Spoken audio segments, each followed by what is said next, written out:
ਬਿਸਮਿਲ੍ਲਾਹਿਰਰਹਿਮਾਨਿਰਰਹੀਮ। अस्सलामु अलैकुम। जी आया ਨੂੰ ਰੈਕਸ ਕਿਚਨ ਵਿੱਚ ਸਾਰੇ ਦੋਸਤਾਂ ਨੂੰ ਖੁਸ਼ ਆਮਦੀਦ। ਅੱਜ ਅਸੀਂ ਰੈਕਸ ਕਿਚਨ ਵਿੱਚ ਜੰਗਲੀ ਕਬੂਤਰ ਦਾ ਸਾਲਣ ਬਣਾ ਰਹੇ ਹਾਂ। ਜੰਗਲੀ ਕਬੂਤਰ ਦਾ ਸਾਲਣ ਬਹੁਤ ਹੀ ਟੇਸਟੀ ਹੁੰਦਾ ਹੈ, ਲੇਕਿਨ ਇਹਦੀ ਤਾਸੀਰ ਕਾफ़ी गर्म और ਖੁਸ਼ਕ ਹੁੰਦੀ ਹੈ ਅਤੇ ਇਹਦੇ ਫਾਇਦੇ ਬੜੇ ਆ। ਜੰਗਲੀ ਕਬੂਤਰ ਲਕਵੇ ਵਾਸਤੇ ਬਹੁਤ ਅੱਛਾ ਹੁੰਦਾ ਹੈ ਅਤੇ ਫਲਜ ਵਾਸਤੇ ਵੀ ਬੜਾ ਮਫੀਦ ਹੈ।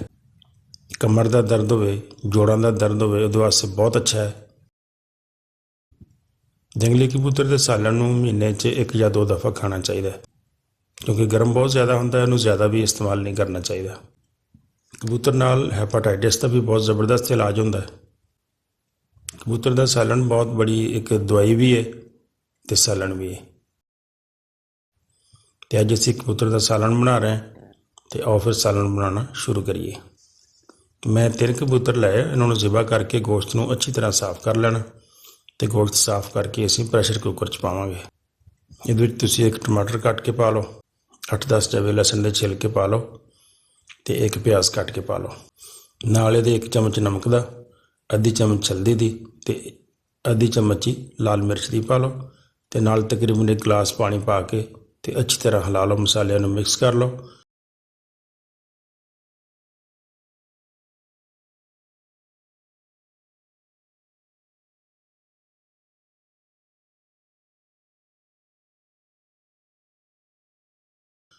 तो कुकर का ढक्कन बंद कर दिओ, तो तकरीबन 20 मिनट वास्ते इनू पकन दिओ। 20 मिनट बाद असीं इनू चैक करते हैं। माशाल्लाह गोश्त साडा काफ़ी गल गया, लसन ते टमाटर भी गल गए।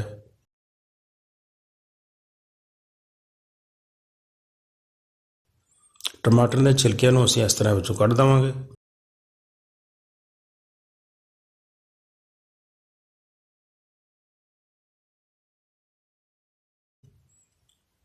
लसन देखो बिल्कुल गल गया, इनू असीं चमच नाल इस तरह ऐसा ऐसा फें देने दबा के।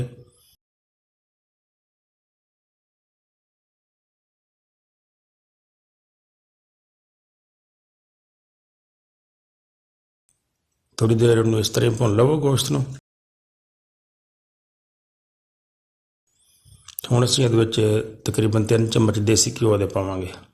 देसी घिओ दे नाल होर अच्छा टेस्ट हो जाता है।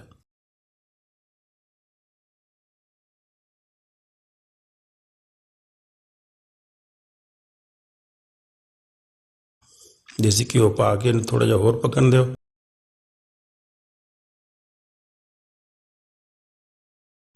ते नाल 1 चम्मच अदरक लहसुन का पेस्ट पा लो।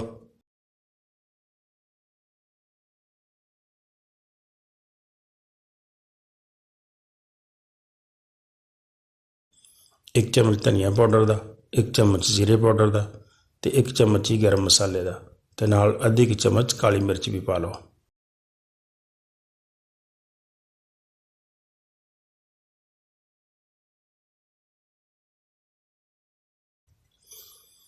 थोड़ा जिहा पानी शामिल करके मसाले नूं थोड़ा जिहा होर भुन लो।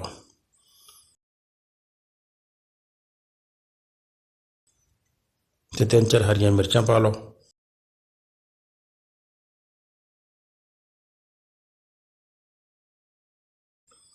जो मसाला अच्छी तरह भुज जाए तो फिर असीं इहदे विच 200 ग्राम दही पा लैंदे हां।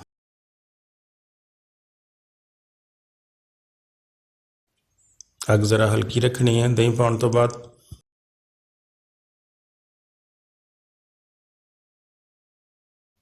थोड़ा जिहा भुनण तो बाद तुसीं जिन्ना क शोरबा बनाना है उन्ना क तुसीं पानी शामिल कर लो। अगर शोरबा ज़्यादा इस्तेमाल करना चाहते हो तो तुसीं ज़्यादा पानी भी पा सकते हो। बहरहाल हसबे ज़रूरत तुसीं इहदे च पानी पा लो तो इहदा शोरबा बना लो, तो दरमियानी अग ते ढक्कन दे के 8-10 मिनट इहनूं पका लो।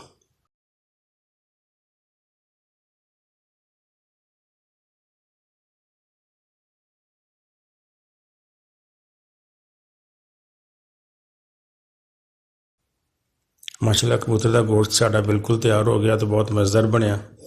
थोड़ा जिहा हरा धनिया इहदे च पा लो।